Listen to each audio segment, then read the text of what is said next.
اگرچہ آج بھی پاکستانیوں کی قابل ذکر تعداد سابق فوجی عامر فیلڈ مارشل ایوب خان کے دور حکومت کو ملک کا سنہری دور قرار دیتی ہے، تاہم اس دور کے حالات کا باریک بینی سے جائزہ بتاتا ہے کہ ایوبی آمریت کے دوران ملک میں کھوکھلی اور نام نہاد ترقی ہوئی، جس کا خمیازہ آج بھی ملک کو بھگتنا پڑ رہا ہے۔ سابق military dictator general Ayub Khan کے مداحوں میں عام پاکستانی ہی نہیں بلکہ دنیا کی بااثر شخصیات بھی شامل تھیں۔ فرانس کے صدر ڈگال سے لے کر امریکی صدر جانسن تک مغربی لیڈران پاکستان میں اقتصادی ترقی کے گن گا رہے تھے۔ حتیٰ کہ اس دور کے عالمی بینک کے صدر رابرٹ میکنمارا نے بھی ایوب خان کے زیر اہتمام پاکستان کو دنیا میں ترقی کے حصول کی ایک سب سے بڑی کامیابی قرار دیا تھا۔ تاہم ماہرین نے جلد ہی اس نقطے کو ظاہر کیا کہ ڈگال، جانسن، میکنمارا اور دیگر نے صرف اقتصادی ترقی پر غور کیا اور دولت کی تقسیم کو نظر انداز کر دیا تھا، جس کے نتیجے میں بے چینی، اشتعال انگیزی پیدا ہوئی جو بالآخر مشرقی پاکستان کی علیحدگی کی وجہ بنی۔ یہ ہمارا معاشرتی المیہ ہے کہ سول اور فوجی ڈکٹیٹرز، فاشسٹ، نفرت پھیلانے والی مذہبی شخصیات اور قانون ہاتھ میں لینے والوں کے بھی لوگ عقیدت مند بن جاتے ہیں۔ فوجی ڈکٹیٹرز اس معاملے میں زیادہ خوش قسمت ہیں۔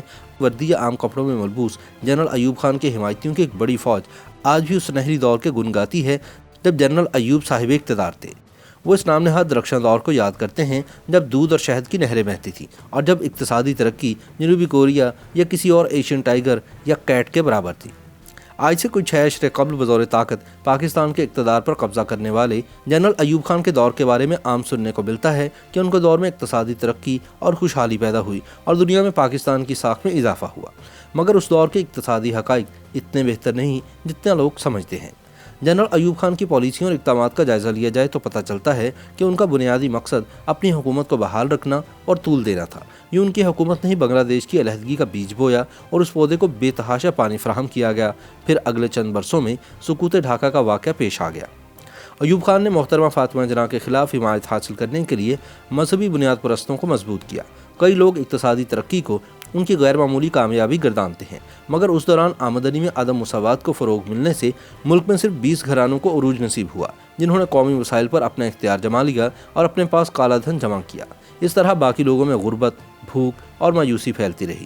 اقتدار سنبھالتے ہی جنرل ایوب خان نے عوام اور جمہوری عمل کو مایوس کیا۔ ان کے نزدیک عوام اس قدر ان پڑھ اور غریب تھی کہ ان کے ووٹ پر اعتماد نہیں کیا جا سکتا تھا، سو انہوں نے چند ہزار افراد پر مشتمل الیکٹوریٹ یا بنیادی جمہوریتوں کا سیٹ اپ تشکیل دیا، جس میں سے 95% نے جنرل ایوب خان کو اپنا سربراہ منتخب کر دیا۔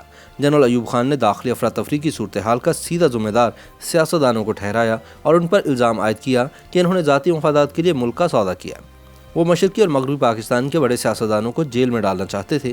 ان کے بعد آنے والے فوجی عاملوں نے بھی اسی طرح سیاستدانوں کی توہین کی۔ ایوب خان کے دور اقتدار میں نام نہاد معاشی ترقی کی جڑیں غیر مساوی آمدنی میں پیوست تھیں، جو کہ کلیاتی معاشیات اور علاقوں اور لوگوں کے درمیان وقت کے ساتھ بدتر ہوتی گئی۔ اس کا نتیجہ یہ نکلا کہ نصف صنعتی دولت پنجاب میں چنیوٹیوں اور ہجرت کر کے آنے والے میمنوں، بوہریوں اور کھوجوں کے حصے میں آ گئی تھی۔ اسی اثنا میں جنرل ایوب خان نے بیرونی ماہرین کے لیے دروازے کھول دیے جو پاکستان کی معیشت سے لا علم تھے۔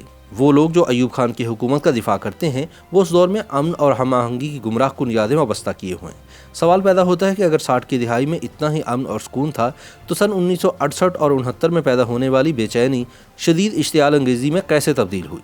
دراصل وہ حقیقی اقتصادی ترقی نہیں تھی بلکہ چند افراد کے ہاتھوں میں بڑھتی ہوئی دولت اور طاقت کی بہتات تھی، جس نے محرومیوں کو جنم دیا اور یوں اشتعال انگیزی کو فروغ ملا۔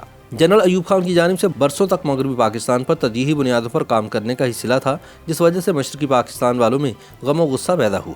ایوب خان نے 3 بڑے منصوبوں جن میں نئے دارالحکومت کی تعمیر اور 2 بڑے آبی منصوبے یعنی منگلا اور تربیلا ڈیم کی تعمیر صرف مغربی پاکستان تک ہی محدود رکھی۔ علاوہ ازیں جنرل ایوب خان نے کبھی بھی مشرقی پاکستان سے ایک بھی بھروسہ مند ساتھی نہیں رکھا، بلکہ ان کے تمام خاص آدمیوں کا تعلق مغربی پاکستان سے تھا۔ منصوبہ بندی کمیشن کے سابق ڈپٹی چیئرمین ڈاکٹر محبوب الحق کی ایک تنقیدی رپورٹ میں یہ انکشاف کیا گیا تھا کہ ایوب دور میں صرف 20 گھرانے ملک کی 2/3 صنعت اور 3/4 بینکاری پر قابض تھے۔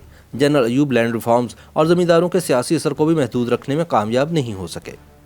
معروف انقلابی شاعر حبیب جالب اس ناانصافی کو نظر انداز نہ کر سکے۔ سیاسی اجتماعات میں جب وہ ان 20 نودولتیوں پر ملامت کرتے ہوئے اپنی شاعری سناتے جو کروڑوں کو غربت میں چھوڑتے ہوئے خود اور بھی امیر بن گئے تھے تو سننے والوں پر سختہ طاری ہو جاتا تھا۔ حبیب جالب نے لکھا تھا، 20 گھرانے ہیں آباد اور کروڑوں ہیں ناشاد، صدر ایوب زندہ باد۔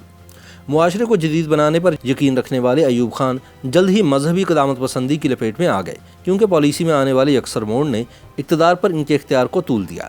چونکہ جنرل ایوب نے سن 1963 کی قرارداد مقاصد کے اہم نکات جنہیں پہلے آئین سے خارج کر دیا گیا تھا ان کو بحال کیا، اس لیے سرفراز حسین انصاری نے پالیسی کو دوبارہ دستاویزی صورت دی۔ کہا جاتا ہے کہ ایوب کی صحت کے مسائل نہ ہوتے تو وہ کبھی بھی رضاکارانہ طور پر اقتدار چھوڑنے پر غور نہ کرتے۔ سن 1968 کی خزاں آنے تک نمونیے کی وجہ سے ان کی صحت بگڑ گئی اور اسی وقت ذوالفقار علی بھٹو کی مخالفت نے بھی زور پکڑنا شروع کر دیا تھا۔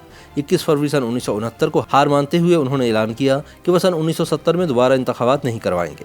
مارچ کے آنے تک یحییٰ خان بطور چیف مارشل ایڈمنسٹریٹر اقتدار پر قابض ہو گئے اور یوں جنرل ایوب خان کے اقتدار کا سورج غروب ہو گیا۔ YouTube پر گوگلی نیوز دیکھنے کے لیے youtube.com کی سرچ بار میں googly news T V type کریں۔ گوگلی نیوز کے پیج پر سرخ رنگ کے سبسکرپشن والے بٹن پر کلک کرنا نہ بھولیے۔ YouTube پیج پر اپلوڈ ہونے والی ویڈیوز سے باخبر رہنے کے لیے بیل آئیکن پر کلک کیجیے۔ آپ کو ہر نئی ویڈیو کے بارے میں نوٹیفیکیشن موصول ہو جائے گا۔